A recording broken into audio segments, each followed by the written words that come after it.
Ayaw kong humarap sa Senado, William. Ayaw kong pagtawanan ako ng buong Pilipinas.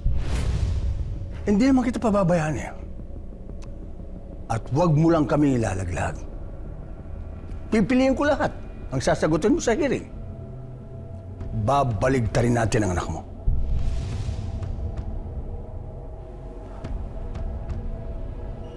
Hindi pa rin ako makapaniwala ang tinalikuran ako ng sarili kong anak. Hindi ko matatanggap ang ginawa sa akin ni Paeng. Hindi mo na siya dapat ituring na anak. Walang anak na tatalikod sa kanyang ama.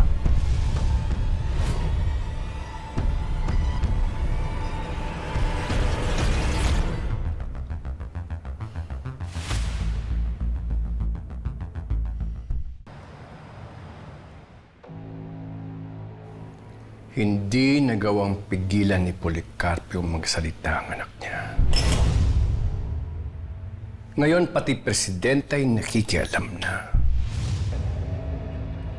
Baka kailangan ng patahimikin niya mag-amang yan. Huwag muna, senyor.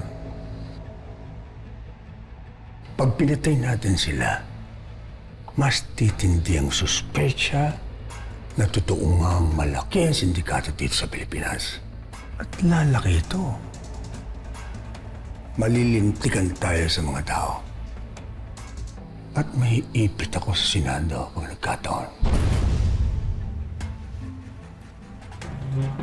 At anong gagawin natin? Sasabog to sa ating lahat.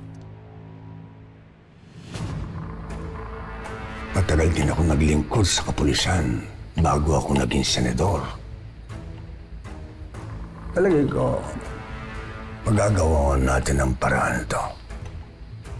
Pasusundan ko yung si Paeng.